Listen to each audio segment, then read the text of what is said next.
di debo ko femo. Hede hi asembe, de bide ade oto sebanda, ka ukumuto ala. Hede ko fondo te, de ansa na asema sa Yesu si bigo. Biga oto boto ambisa ide mo oso, mo lekidi fu boto. No de sabita, na ukumasa Yesu si bigo digo. No di yude, mwalo gambo fu tibeli akonde, kochoko nande, suntu kudikamia, kamasa Yesu si bitei, debe da gadu tangi, pati da dedenya. No hedi de sembe ko sabi, ta masa Yesu si ansaide mo, ude baka mafensei, wasaide mo tu. Hede sube ade gambo to, hede kotiko akapenaomi. Hede hi asembe ta suku masa Yesu si, te fa de kosien. No hede haki senta. Merci Teo. Na utese piko akiba. No, remassa Yesu si tá que dá de tá. Faz si meu fancuno aqui.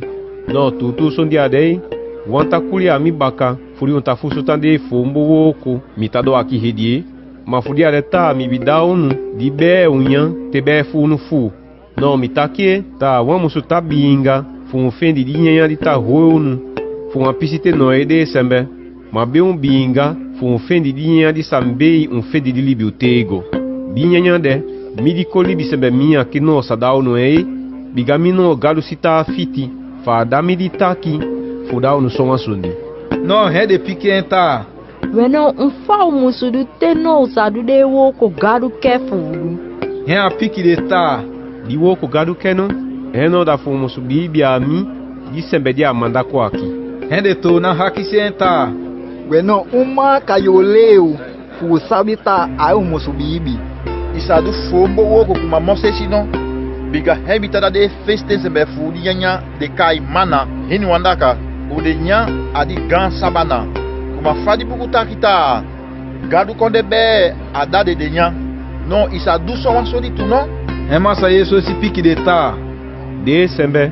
Be mitaki wan tutu so di da unwe. Na mose si bidade di mana dei. Mami tata sei bidade en. Mano fami takire sei, mane bidari tutu nyanya, dita kumto agado alaiti. Biga wa ufo atada li disembe di tutu nyanya wa.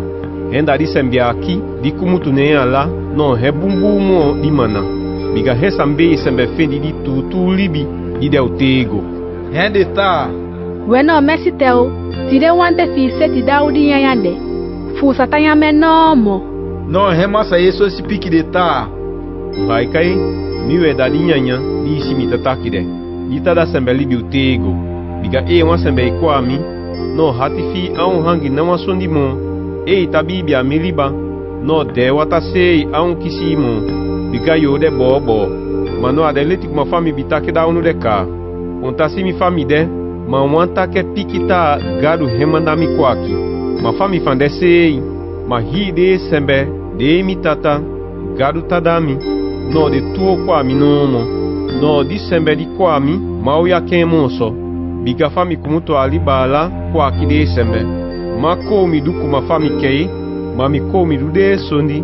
De di sembe mandami ko keo mi du. No andi da di kefen. Ewe da ma musulasi nawa u de sembe de adami. Ma mi musuweki de adede adi kabalasi tidaka. Tu we de sembe. Disi da di soni mitatake. Ta hini wan sembe, ita simi di mi fen aki, no e bibi a mi liba, no di sembe di abi di libi utego ka, no so wan sembe, mi weki adi kabala siti daka. So masa Yesu si tak da de hi a sembe, de ko nede, no fa de ye di fanfen ande, ta henda di nyanya, di kumuto a liba, hen so de te yen fuo gisei, hen de ta gunye ta. Wedi mi akiso, ne da de mi Yosefu de ka Yesu sino. O sabe mama kwenta ta. Não faça ataque da alta como tu aliba. Não, remassa Yesu si tá.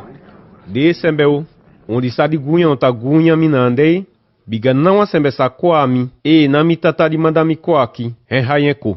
No so a sembe, mi owe ki adede, ari kabala sitidaka. Mwaye fade chabu kama sikifi buta di buku gadu no? De ta hi sembe tuo kisile ya gadu. Weno wan sembe ye dile u gadu de, no ten chagu ai hati. No ami yo konomo biga fa sembe ta kisile ya gadu sei manawa sembe bisien ko yo wandaka boiti mito di kumutu ne ala embe ami musuko fi sabi sonifen no fembe mitakira tutu ta di sembe di kobi bi ami no hefendi di libia gadu di del tego mitakira no moi ta mi da di nyanya di tada sembe gbelen libi. De fesite sembe fuunu, de bi yandi mana adi sabana tu, ma toku de bi dede. Ma kiso di nyanya di awa, di kumuto agadu ku. No wan sembe inyame, no yau dede. Ma yo fendi di libi agadu, di defu tego. Mitaki da unu moe de sembe, ta mi da di nyanya tada sembe libi. Agadu mi kumutu, no di sembe di ta nyanya di nyanya aki, nya bi di libi utego. No di nyanya di mitataki aki, non hewe da di sinki umi aki. Fu higo li ba sembe mususa fendi libi. No di de he di ma ujuye afanso, he de bigita fi akulese makandita. Fadi sembe akisa dau hensinki fu nyama inge. No hema sa yeso si piki de ta. Tutu sondi se mi otaki da ono aki de sembe. Ta wan sembe ya te di sinki umi, di koli bi sembe mi aki, kuma nyanya fi. No ya te di bu umi, kuma wata ita bebe. No ya fendi libi se yetie. Ma wan sembe ita te di sinki umi, kuma nyanya fi unya. No te di bu umi, kuma wata fi u bebe. No ya abi di libi otego ka. No mi owe ki adede, adi kabala siti daka. Bigadi sinki umi aki, enda di tutu nyanya fi nya ke libi. No di bu umi, enda di tutu wata fi bebe. No wan sembe te di sinki umi aki, kuma nyanya fin atanya. No te di bu umi, kuma wata fin ata bebe. No mi kuri sembe de kodi wan. Wao pati kuse imonso. De sembe o, fami tata saide, no hewe abi libie. No retona da mien, fumi abientu.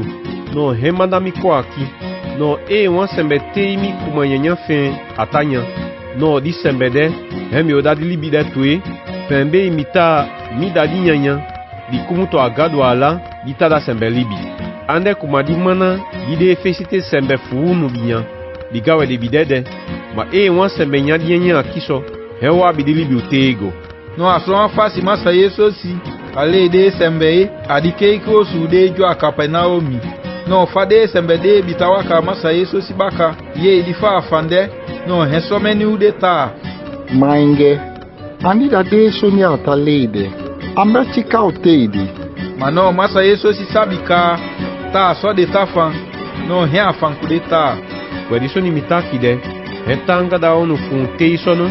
Bueno fasi ya ore da onu te si midi kode libi sembe minha aqui to na gua liba kami bi komutu de soni de mi fan kunu de na so sinki fasi o musu fusu tande liga sinki soni ansa hepi fi fendi di lo libi de ma ka soni mi fanande no tenye no yo fendi di libi utego ma no fami tabinga kunu aqui sei so funu anke pikini liga masa yeso si bisabi gandu eka ambe kwa ambe oke bibe no asabi disembe di osenya abaka tentu no he ato na takida de ta disundi aki embe mi takida onu ta na wasembe sakwami na mi tata da itanga no kumuto adite nande hensome ni ude sembe bitawaka ne baka kumutu godisen de ande kwemo no he abi ahaki si ude to alfu baka mafen de abi pite ya paiti ta mfa paki seiba nke gotu no? No, hensimo petu isi pikenta. Masau, na ambe se usagomoso. Bika ino abide wa utude tada sembelibi utego. No, utabi bia iliba. Bika usabita idadi pa musikonu. Dimi ugaru gbele di amandaku. No, hea piki de ta. Awa, so unta piki tu. Mano adendo funde to alufu wo mimi pite aki. Mwa funu de didibie. Fa ataki na ande. No dimi usimo isikalio tudeka yudasi ewe da disembe atataki biga hifa isi ade dendu fude to alfu baka ma masa yeso sisei ma heo seya abaka ting